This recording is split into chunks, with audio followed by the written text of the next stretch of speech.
My wife asked for an open marriage, then cheated on me. I refused and found love again in the end. Arthur, are you listening? You just need to sign the papers and we're finished. My wife, Annie, whom I've been married to for over 25 years, was speaking to me. I tried to pay attention, but her voice seemed to drift further away as her rant continued. It all began this afternoon when I came home from work. Annie sat at the table with a glass of wine and a determined expression. Unfortunately, she only had one glass, neglecting to consider if I might want one too, especially given the direction our conversation was taking. I sensed trouble brewing as I sat down. Without asking about my day, Annie plunged into the news that she was leaving me. She claimed to have found her soulmate, someone who made her happier than I ever did, rendering me no longer adequate. Despite her escalating volume, her words became increasingly distant to me. Our story followed a familiar pattern. We met in high school, stayed together, and welcomed our daughter, Sally, shortly after getting married. While she wasn't the primary reason we tied the knot, she was always part of the plan. Presently, we both held steady jobs, lived comfortably, and had managed to pay off our house with some savings to boot. We frequently professed our love, took family vacations, and though our physical closeness had waned over time, we still found moments of closeness. I believed our love ran deep, and we were destined to grow old together until this afternoon. Annie's rant continued, her face reddening with each passing moment. Arthur, look at me. It became increasingly difficult to focus, but I turned towards her. You need to sign these papers. She pointed adamantly at the documents before me. Her tone was demanding, yet I struggled to maintain concentration. It felt as though the room's brightness and color were fading, despite the kitchen lights being on. Internally, I was fraught with emotion, but externally my body remained unresponsive. The longer I remained silent, the angrier Annie grew. The last thing I remember is her slap. Though I couldn't feel the impact, I imagined it leaving a prominent red mark, but still, I couldn't move, and the world seemed to darken around me. It had been a long day. The drive home from university was delayed due to an accident, slowing everyone down. When I arrived home, there was an eerie quietness in the house. The lights were on, Dad's car was in the driveway, but Mom's was nowhere to be seen. Upon entering the kitchen, I threw my bag and books on the ground. Dad sat at the table, motionless, staring into space. On the table lay an open bottle of Mom's wine and a mostly empty glass. In front of Dad were papers with numerous "Sign Here" tabs. Approaching Dad, I touched his shoulder from behind. Hey, Dad? I anticipated a response, but he remained unresponsive. Walking around to face him, I was taken aback. His eyes appeared glazed, almost milky white, with traces of tears staining his cheeks. He wasn't blinking, and a trail of drool hung from his mouth, threatening to drip into his lap. Panicked, I called out, Dad, Dad, come back to me, Dad. Tears welled in my eyes. With no response from Dad, I tried to calm myself. Slow down, Sally. Dad needs help, I whispered to myself. Retrieving my phone, I dialed emergency. I explained that my father, Arthur, was unresponsive. After providing my details and address, they dispatched an ambulance, promising a 10-minute arrival time. I sat beside Dad, holding his hand, offering reassurance. This man had been my everything growing up. Despite his demanding job, he always made time for my school events, musical and ballet. He endured my early attempts at the violin, encouraging me every step of the way. On my 16th birthday, he surprised me with a hand-signed violin, not the best, but it held sentimental value as it came from him. Now, 5 years later, I was studying music at university with a focus on strings and violin, thanks to his unwavering support. As I waited, questions raced through my mind. Why was Dad like this? What had happened? And where was Mom? Glancing at the paperwork on the table, the words "petition for divorce" caught my eye. Shocked, I began reading, my skin crawling at the revelation that Mom wanted to divorce Dad for reasons unknown to me. It appeared highly likely that Dad's condition stemmed from the documents, especially considering Mom's open wine bottle, indicating she had given Dad the papers and left. People often speculate on the rapid fluctuation of emotions. I suppose they've never experienced such a betrayal. For me, any compassion and desire to be in my mother's presence faded away shortly after. The ambulance arrived, and I directed them in getting Dad onto a gurney and off to the hospital. After locking up the house, I followed behind, making calls as I drove. I contacted my grandmother, Dad's mom, his sister Rhonda, his best friend, and then his manager at work, informing them of Dad's situation and his impending absence. I explained that I found him unresponsive and that he was en route to the hospital. Everyone requested updates on his condition, and his manager assured me of arranging emergency leave and informing their boss. I knew I was putting off the next call, consumed with anger, but I felt compelled to call Mom. The phone rang and she answered after a couple of rings. "Hi, Sally, my darling. How was your day?" I was taken aback by her casual tone. Surely she couldn't be so naive as to think I wouldn't know what was happening. It had been almost an hour since I found Dad, and Mom was well aware of my routine. "Where are you, Mom?" "I'm out and about, sweetie," she trailed off, sensing my inquiry. "So, in other words, you've just shattered my father, your husband, and left him without a second thought." "Oh no." "Darling, I tried to explain to your father about Paul and the situation, but he wasn't responsive, so I thought it best to leave and let him process that we won't be living with him anymore." Her attempt to downplay the situation infuriated me. Given Dad's state, it seemed more likely that she had ripped his heart out and left it shattered before him. "It appears to me like you abandoned him when he needed help. Are you truly that heartless? Do you even understand what's happening now, or do you simply not care?" Anger began to seep into my voice. "Sweetie, don't get angry now. I understand this is a shock, but your father will be fine. I'm only asking for what is rightfully mine and some support while Paul and I wait to marry." Yep, my mother was firmly in La La Land. "Angry? You haven't seen angry yet, Mother. And just so you know, I'm currently following Dad to the hospital. He's in an ambulance, and when I got home, he looked like he'd had a stroke." "Oh, Sally, my sweetie, I'm sorry to hear that, but—" "No excuses, Mother. Let me ask you, is this Paul you're running off with the same Paul from your work that you keep talking about?" She hesitated. "Of course, darling, Paul. The man from my mother's workplace she never stopped mentioning. So let me get this straight.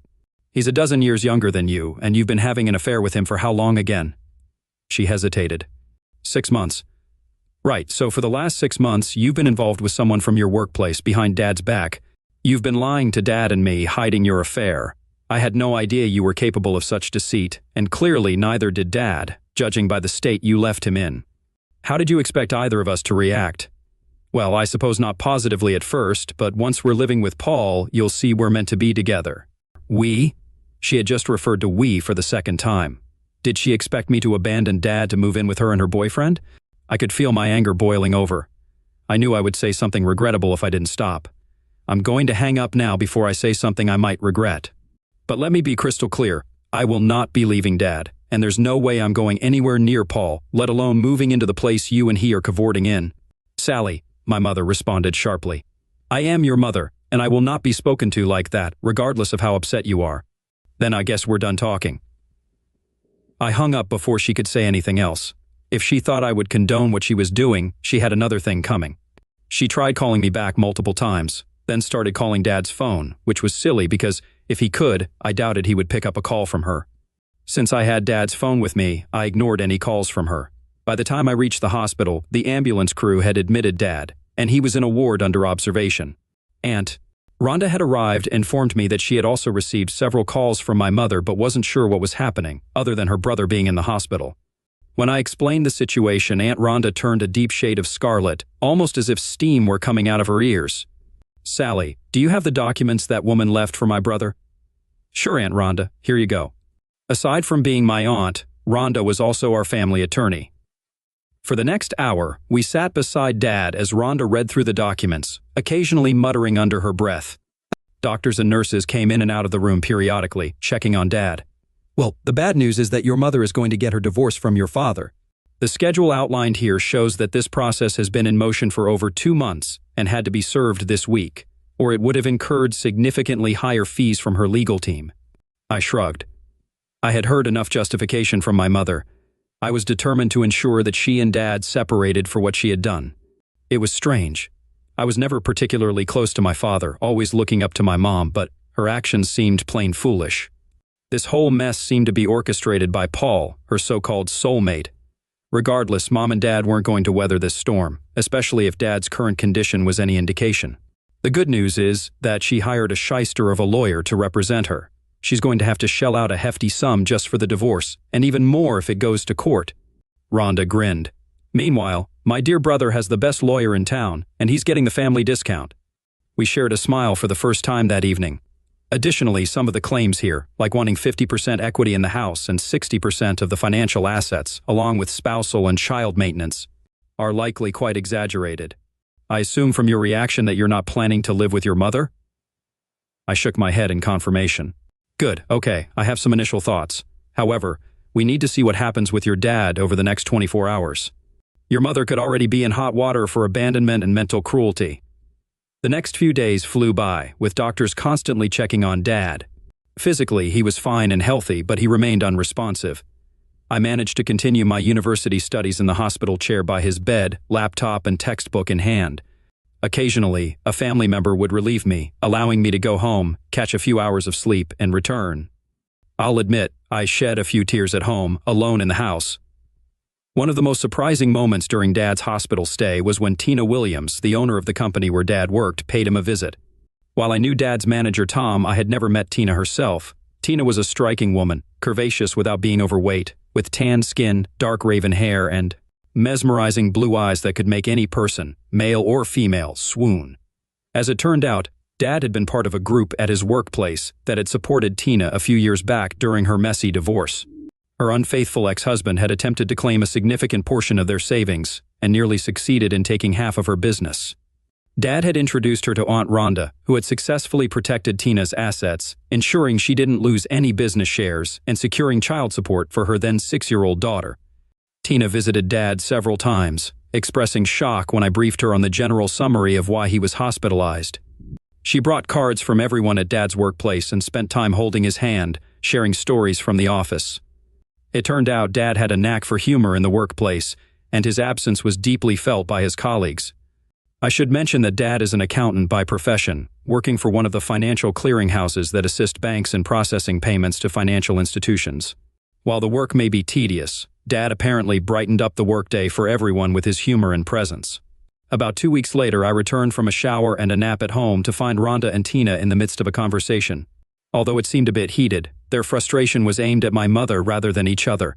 It turned out that my mother had sent a demand letter to Tina, requesting access to all of Dad's bonuses from the past few years. It didn't matter that the bonuses had already been paid out. The letter demanded that she receive 50% of them within 30 days into a designated bank account, or she would pursue legal action against Tina.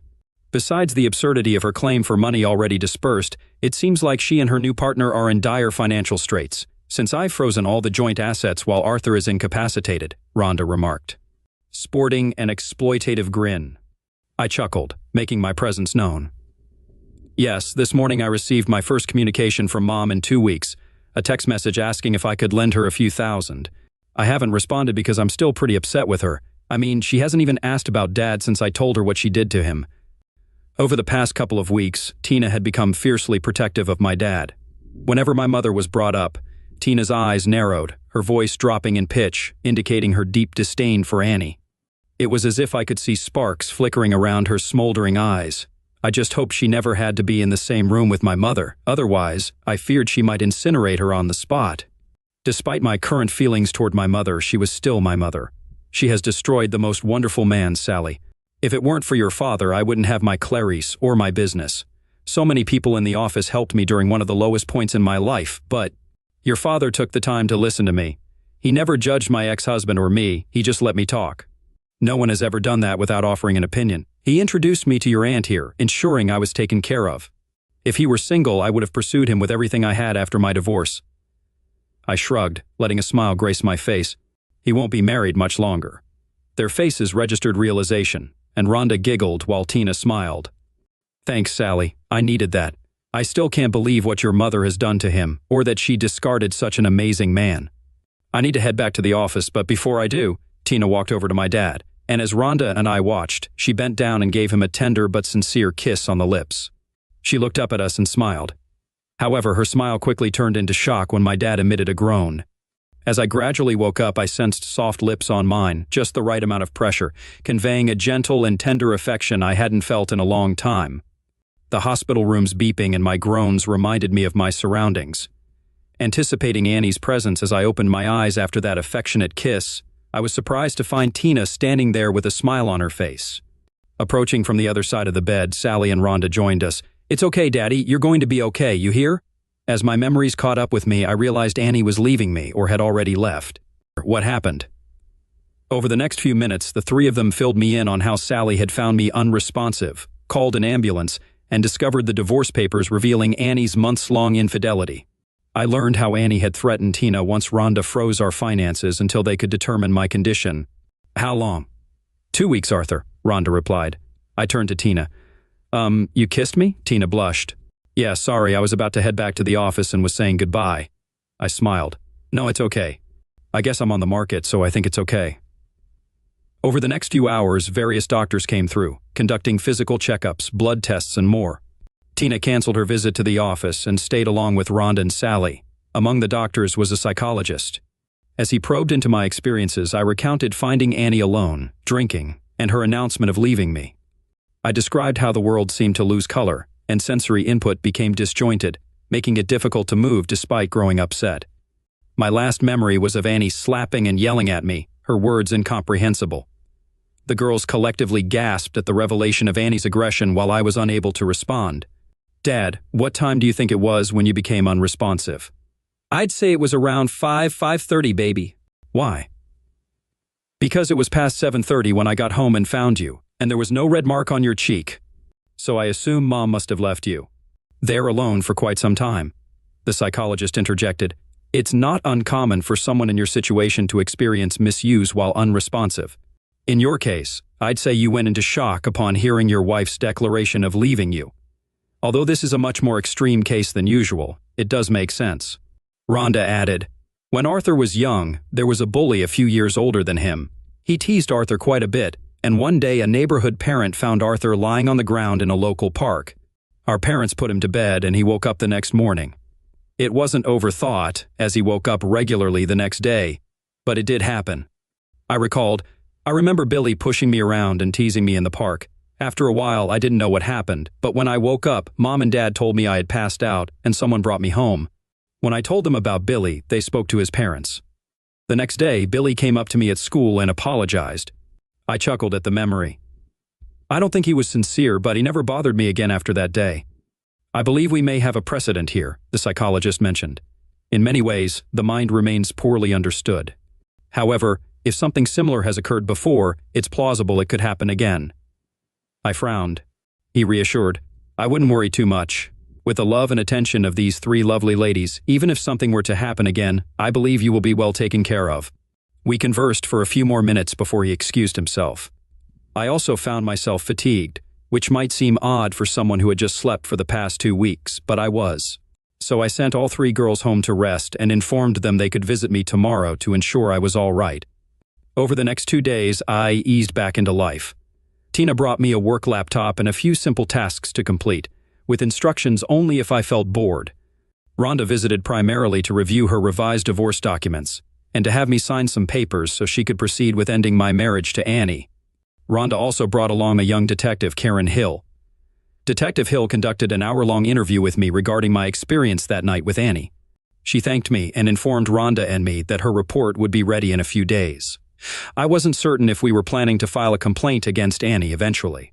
However, Rhonda instructed me to leave everything to her, kissed me on the forehead, and departed. On the second day, afternoon, after waking up from what Sally dubbed my checkout, I was discharged to return home.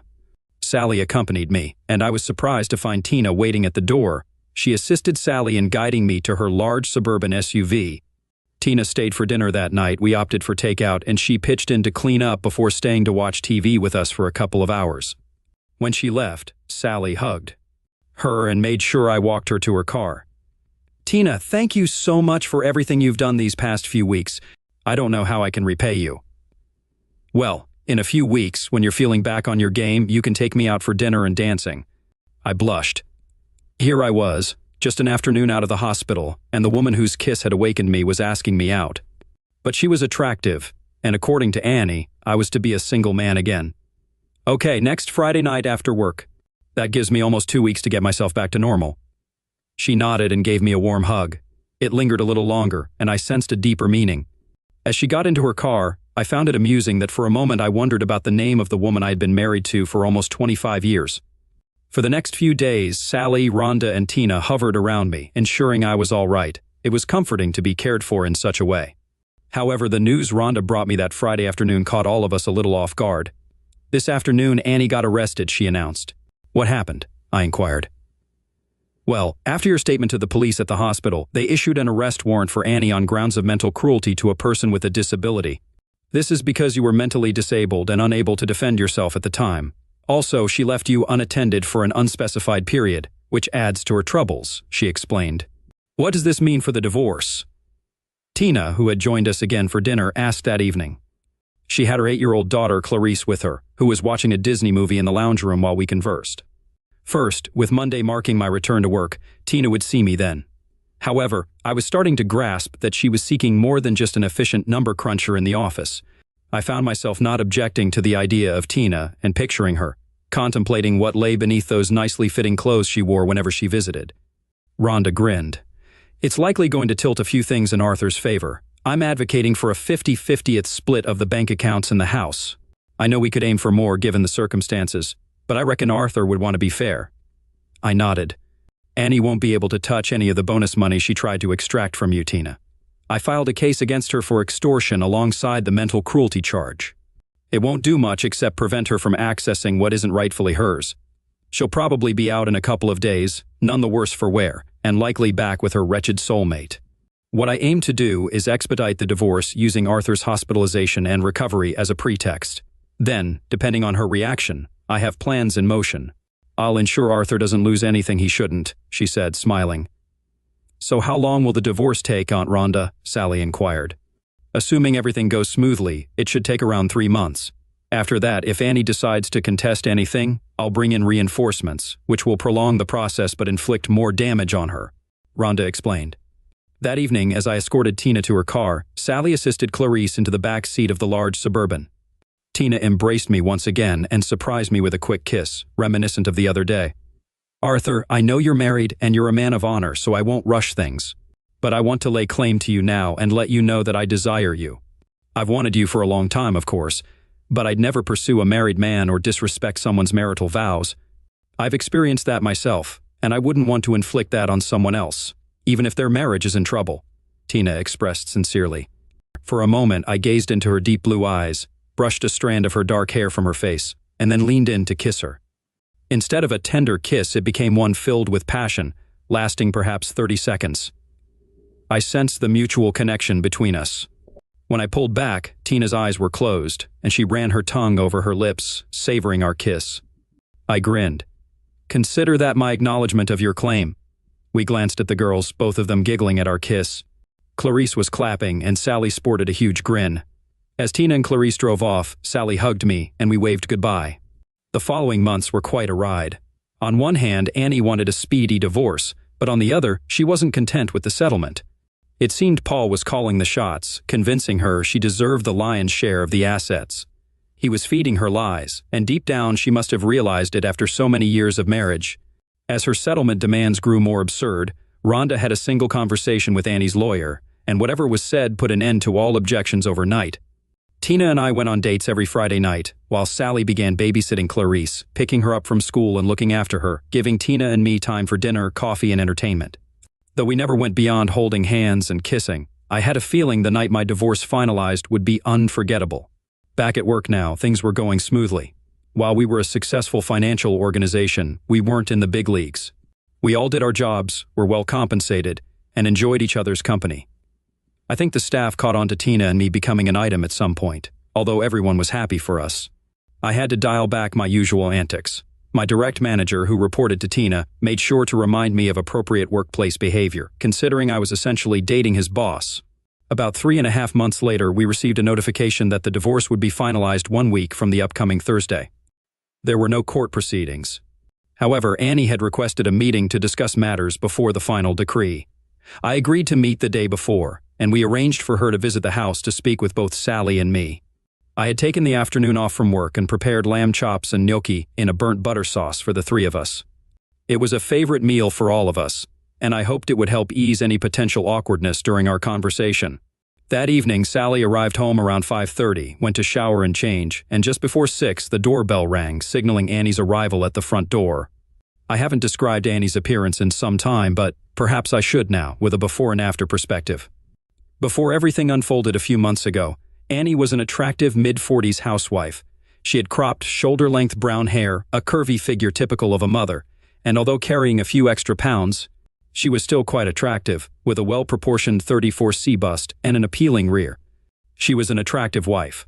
Unfortunately, the woman standing before me now was almost unrecognizable. Annie had gained a significant amount of weight, developed jowls under her chin and puffy cheeks. Her stomach, which had previously had a slight mom belly, now sagged over her pants, and her once curvy posterior had expanded. Furthermore, she was dressed in loose-fitting clothes that concealed even more. Now, I have nothing against people of larger size, but that wasn't the Annie I knew. I think my surprise at her physical transformation was evident on my face, although Annie made no comment about it, merely grimacing in response. Hello, Annie. Please, come in, I greeted. As we entered the kitchen, I offered her a glass of wine, which she accepted, and we engaged in small talk for a few minutes. She inquired about work and my well-being, while I skipped the inquiry about her health. It's what Paul wants. He didn't like how thin I was, so we've been working on bulking me up. She addressed the unspoken question. I frowned. For over 25 years, I had cherished this woman. Despite her actions, a lingering concern for her health remained, albeit greatly diminished. You don't approve, do you? She looked at me. No, Annie, I don't. When we were together, you were a healthy size, but I'll be honest, I'm taken aback by your appearance. You don't seem well, and if I weren't so hurt by what you did, I'd be more concerned about your health and try to help, I expressed. But you don't care, do you? Her expression fell. You and Sally, you're happy and healthy without me here. Well, there's a part of me that cares, but when you walked out of here and practically left me for dead. I trailed off, shrugging while she sighed. I deserve that. I did a terrible thing, didn't I? No, Mother, Sally interjected, appearing fresh from the shower.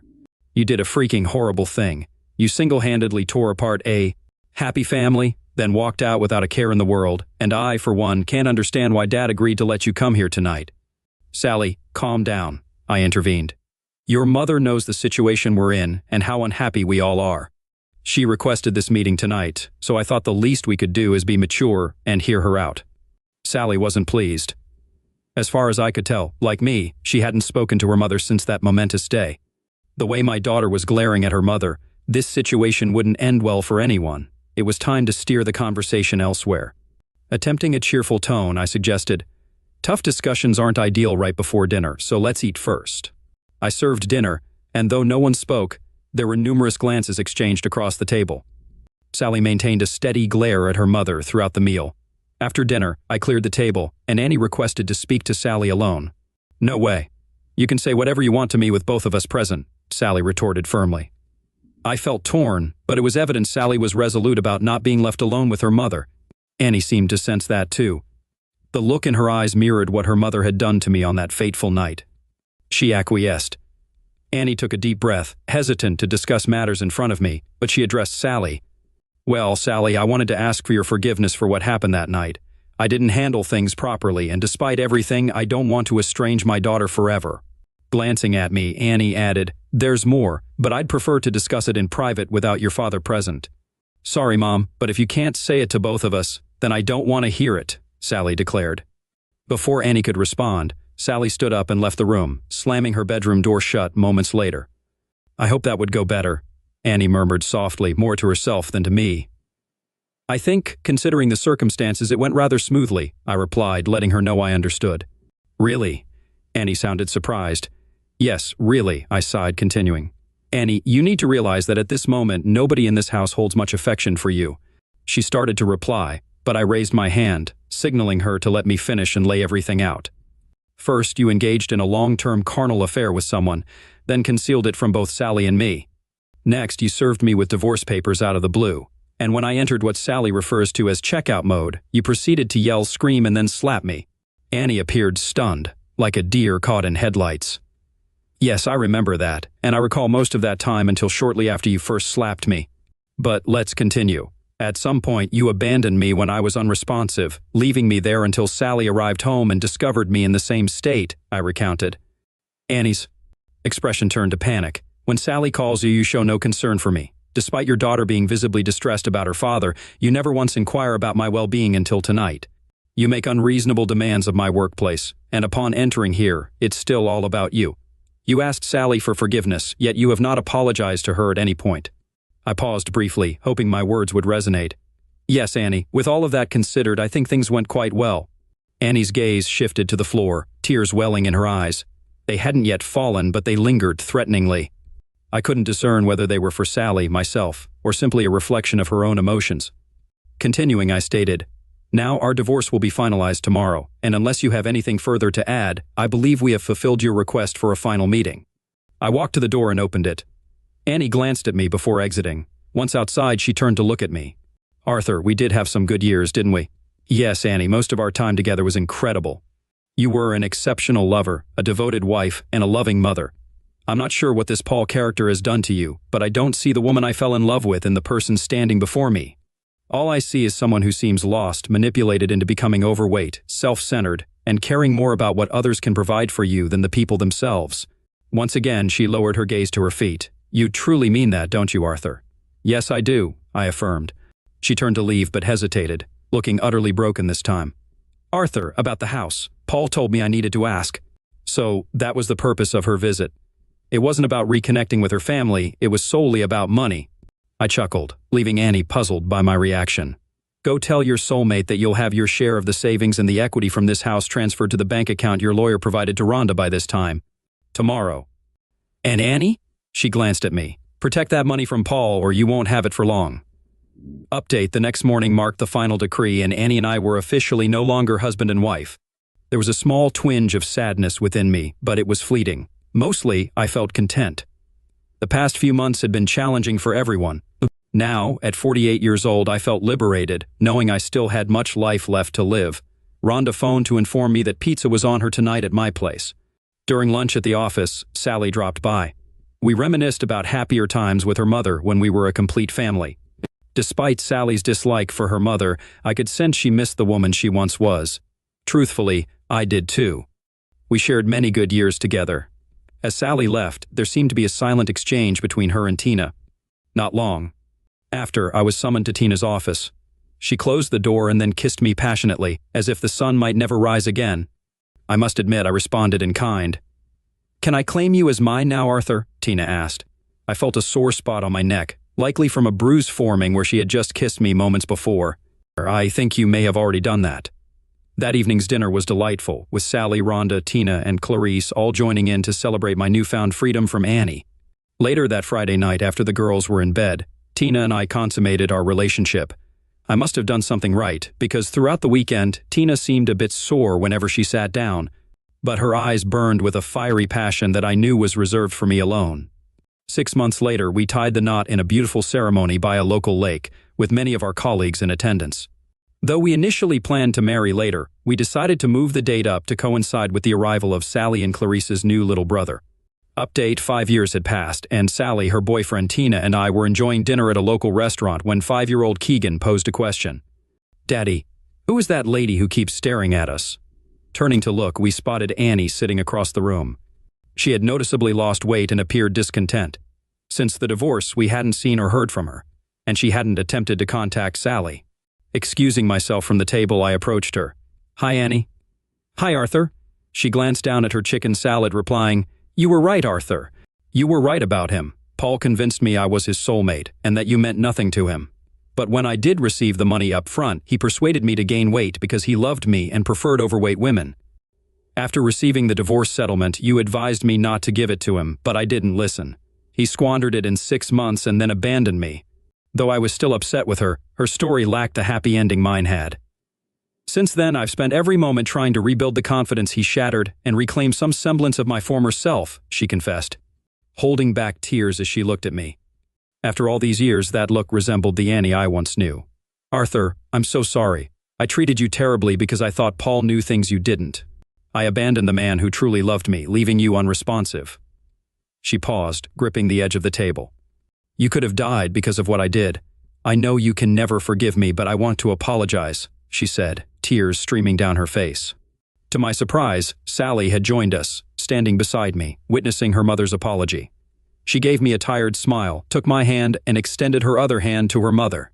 Seeing Sally do this, Annie panicked and tried to leave, but Sally stopped her. "Mom, stop, you don't need to leave," Sally said firmly as she slid into the booth next to Annie. Sally and I joined her. I glanced at Tina, who nodded in agreement. For the next hour, mother and daughter talked, shedding many tears. But for the first time, they were tears of healing, not hurt. Once they had caught up, Sally and I reintroduced Annie to everyone else. She seemed uneasy when Keegan called her Auntie Annie. From that day on, we gradually welcomed Annie back into our lives. Sally and her mother started meeting for coffee every week or two, and trust slowly grew between them. By the time Sally got married, Annie had the chance to be the mother of the bride. Tina occasionally invited Annie over for dinner at our house. At first, I suspected Tina did it to show Annie what she had lost and Tina had gained by marrying me, but over time, the two women formed an odd kind of friendship that I never fully understood. Rhonda, however, never forgave Annie for the pain she caused me, though she remained polite when they encountered each other. With Tina's approval, Annie and I engaged in some post-marriage counseling. We addressed many of the issues from our past, spanning over 5 years ago. The counselor speculated that Annie might have been experiencing hormonal imbalances, but Annie vehemently rejected this notion. No, I threw away the most precious things in my life that day. I had a loving husband and a daughter who wanted to be with me. No hormonal imbalance can justify how I destroyed everything good in my life for someone who was nothing but trouble in bed and had an inadequate appendage, she remarked with a sweet smile directed at me. Arthur and Sally deserve better from me, she admitted tearfully, dabbing her eyes with a tissue. It took me years to reconnect with them. I thank God every day that Arthur has allowed me back into his life, and Tina too. She blushed, acknowledging Tina's warmth towards her despite everything. She had every reason to hate me, yet she has always treated me kindly. I got lucky, losing everything I discarded, and I will bear that burden for a long time. Annie gained more from those counseling sessions than I did. It was reassuring to confirm that neither Sally nor I were responsible for Annie's decision to leave us, and she was right. Tina had lifted us up and forged a stronger family bond. They say people pay for their mistakes eventually, and Paul did. He moved to another state and once again attempted to manipulate a married woman for her money. This time, however, the woman's husband caught Paul in the act and took matters into his own hands, rendering Paul incapable. The husband received a year sentence, but if Rhonda's rumors were accurate, he might be released sooner. Tina and I are still deeply in love. I never imagined I could love anyone as much or as deeply as I did Annie. But Tina proved me wrong. She not only gave me her love, but also her soul, wholeheartedly. We continue to work together in her company, and I'm still in the same job. While we have our ups and downs, we always prioritize communication when it matters. Her physique remains remarkable, and we still make love frequently. We've even indulged in love-making moments in exotic locations while on vacation. Often just one glance is enough to lead us to lock the bedroom door and passionately indulge in each other. Once, after we had finished making love, showered, and dressed, we entered the kitchen to find Sally and Annie engaged in conversation.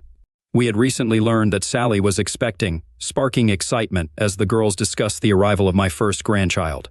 My goodness, Sally, you'd think these two were teenagers with the way they behave. Tina, you'll have to let me in on your secret to keeping Arthur so lively. Maybe I can get some tips to keep Fred on his toes, Sally teased amidst laughter. I blushed. Annie had been casually dating lately, but nothing serious until Fred entered the picture. Mom, let them be. We all know that Dad has been on a mission since you know, Sally teased mischievously, her eyes twinkling. Annie hesitated while Sally laughed and Tina blushed. I simply leaned back, smirked at my girls, and felt myself stirred again by Tina's presence. Eventually, I excused myself, making my way back to the bedroom with Tina following shortly after, locking the door behind her.